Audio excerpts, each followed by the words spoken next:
Приветствую, уважаемые натуралисты! С вами канал ЗУ. Мы собираем большую видеоэнциклопедию про все виды животных планеты. Любите природу вместе с нами. Подписывайтесь и ставьте лайки. Они помогают узнать о мире животных большему количеству людей. Господа, что-то мы мало внимания уделяем миру насекомых. А ведь там тоже есть свои весьма интересные взаимоотношения между видами. В мире насекомых тоже есть свои хищники и жертвы. Необычайное разнообразие форм является их поразительной особенностью. Описано более 1 миллиона видов насекомых. А вы мне говорите, что животные закончатся. Это делает их самым многочисленным классом животных, занимающих всевозможные экологические ниши и встречающихся повсеместно, включая Антарктиду. И сегодня у нас в гостях один из самых крупных представителей этого огромного класса. Встречайте шершня, или с латинского веспа, что означает оса.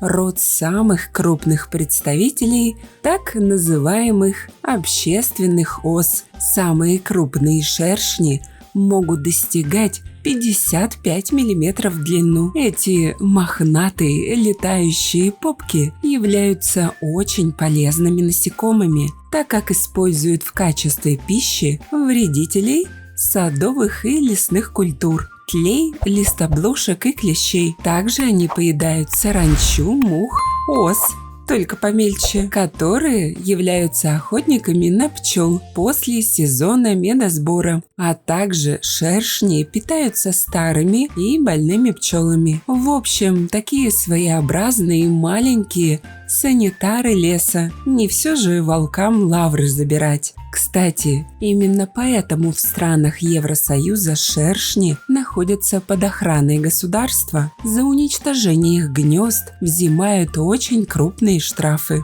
Но мы разберем по косточкам, если они у него есть, самого крупного и знаменитого шершня, гигантского азиатского шершня, самого большого шершня в мире. Длина отдельных подвидов этого мега-шершня превышает 5 сантиметров, а размах крыльев может превышать 7,5, жало почти 6 миллиметров. Основной отличительный признак – это крупная голова. Расстояние от заднего края глаз до заднего края головы в несколько раз больше ширины самих глаз. Обитает это чудо в Корее, Китае, Японии, Непале и Индии. В России большое количество этих шершней обитает в Приморском крае и на юге Хабаровского края. Кстати, на Тайване его называют пчелой-тигром, а в Японии – воробьем-пчелой. Как и другие представители семейства, шершни строят большие бумажные гнезда, насчитывающие у некоторых видов до 10 ярусов сот. В отличие от других ос, материал для постройки шершни собирают с гнилых пней и веточек берез, поэтому их гнезда не серого, а бурого цвета. Гнездятся обычно в дуплах, на чердаках. В тропиках гнезда подвешивают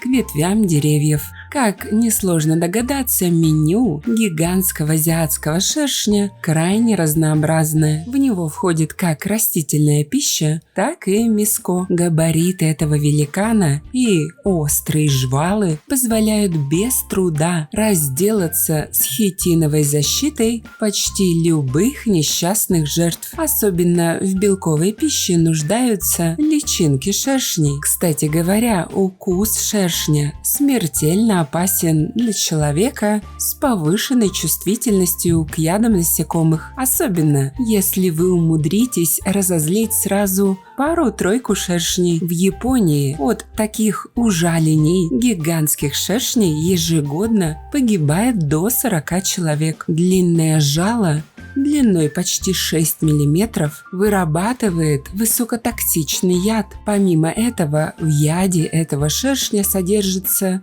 множество токсичных веществ, которые разрушают ткани, вызывая сильнейшую боль, а также привлекают других шершней. Кстати, жалом этот шершень может пользоваться многократно, как обычная оса. Однако для охоты шершни, тем не менее, используют не жало, а крупные челюсти, они же жвала, которыми и дробят своих жертв. Как же образуется этот преступный синдикат из будущих убийц? Зарождает новую шайку бандитов королева-основательница. Она откладывает пару личинок на место будущего гнезда.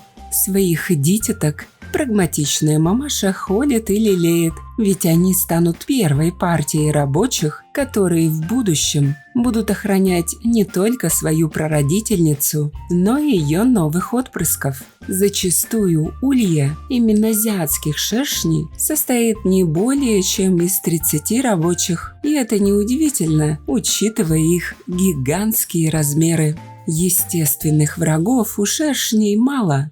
Проще сказать, кому он враг, а это пчелки. Их ульи являются прекрасным источником меда и мяса для шершней. Разворошив пчелиное гнездо, шершни обеспечивают пропитанием не только себя, но и своих кровожадных личинок. Одна орава гигантов в количестве 30 штук способна уничтожить колонию пчел из 100 тысяч особей. Но пчелы тоже не лыком шиты. Для своего спасения они разработали хитрый план. Следуя доктрине «возлюби врага своего», насекомые совершают групповые обнимашки со своими обидчиками.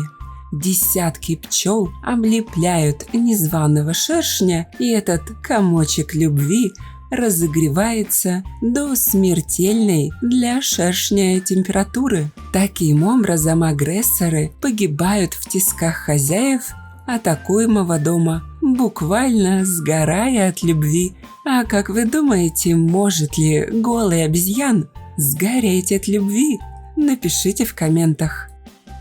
Становитесь спонсорами проекта всего за 99 рублей в месяц. Этим вы поможете популяризировать зоологию, что очень важно в современном мире. Также обращаю ваше внимание на то, что у нас появились дизайнерские брендовые футболки от канала. Приобрести их можно по ссылкам в описании к видео. Спасибо, что посмотрели этот ролик. Не забывайте ставить лайки, писать комментарии о том, какого бы животного вы хотели бы увидеть в следующем видео, и делиться этим видео с друзьями. Это очень помогает развитию нашего небольшого сообщества. Подписывайтесь на наши паблики по ссылкам в описании к видео. Там много интересного. С вами был канал о животных ЗУ. Мы собираем большую видеоэнциклопедию про все виды животных планеты. Любите природу вместе с нами. До скорых встреч!